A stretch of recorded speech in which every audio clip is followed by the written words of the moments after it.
On August 15, 1982, Robert Ainsworth stepped into his rubber raft and began his descent south down the Green River towards the outer edge of Seattle's city limits. It was a trip he had done on many occasions, but this trip was not normal. As he peered into the water, he noticed the body of a woman, but of what he thought was a mannequin. As he tried to move the body from a rock, to his horror he realized that the body was not of a mannequin, but of a woman.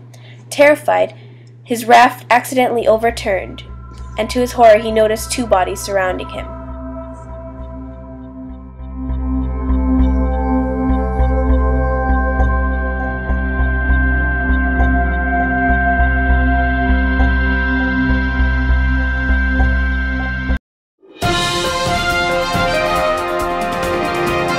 Breaking news. I am here today at Seattle's Green River, where a crime scene investigation is taking place. It has been said that 3 bodies have been discovered here at the Green River. We have suspected it is in the hands of a serial killer, whom we've labeled the Green River Killer. All bodies appear to be asphyxiated. Evidence also stated that the bodies showed signs of struggle due to bruises on arms and legs. As you see here, behind me, there's a victim with blue pants knotted around her neck. Next, we will have Robert Ainsworth, the man who discovered this horrific scene. And we're back with Robert Ainsworth. So Robert, can you tell us what happened today? Well, I was rowing my boat down the river, and I was fishing and I came across 2 dead bodies. I got scared crapless, and then I called the police. Thank you, Robert, for your time. You're welcome. Be aware, Seattle, the Green River Killer is on the... As months passed, bodies continued to appear, so Officer Camacho and Officer Mendoza met with criminologist Dr. Diaz and Dr. Kobar to discuss the whereabouts of the serial killer and try to find him before he began to kill any more people. Okay, Dr. Kobar, Dr. Diaz, thank you for meeting with us today. So we understand that there's a serial killer on the loose. We were wondering if you could help us catch this guy faster or give us a lead. Before we start talking about this guy, we need to discuss some misconceptions that you may have. Serial killers are not loners. They may have very stable jobs. They also may be very productive in society. So don't think that a serial killer is just a loner. He might even be watching you as you're doing your police work. So be aware he could be anywhere. He's not a loner that's in hiding. He's very much in society. Our suspect is around his 30s.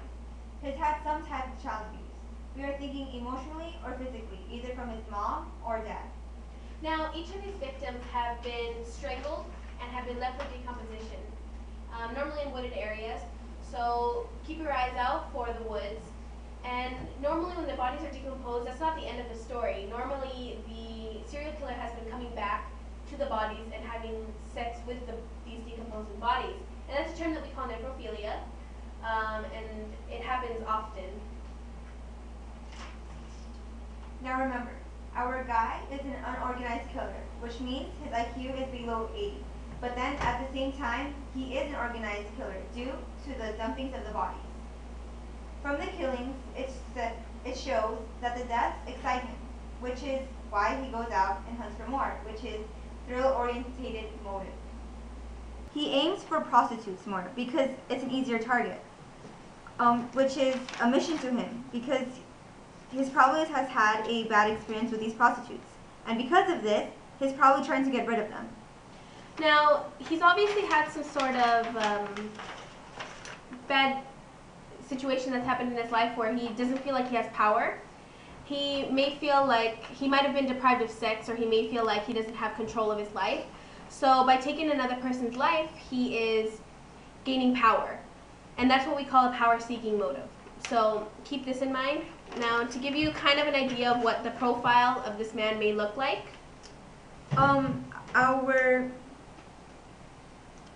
person that we are looking for is white, a white male, and he is around his 25 to 45 years of age, and his IQ is low. Now, he has some ex-military training. How do you know that for sure? Well, we know this because of the way the bodies were killed. it's very tactful. The killer has obviously come from behind of the woman and has put his arm around her and pushed against her esophagus, causing the victim not to be able to breathe. It's obviously not something that just anybody did. It's obviously tactful. Also, he's obviously had some sort of bad experience with prostitutes, which is something to keep in mind. Keep your eyes on the strip of Seattle, because that's where the prostitutes hang out. And because he's obviously trying to get rid of these prostitutes for some reason. He's sending us a message, maybe that he doesn't like prostitutes, maybe he thinks they're gross, I don't know what it could be. But keep your eyes out on the strip. And basically that's all we can give you for now. As time goes by, we might be able to gather more information, but this is all we have at this point. Thank you, Dr. Kobar and Dr. Diaz, for your time. We really appreciate it. This helps us a lot. Thank you.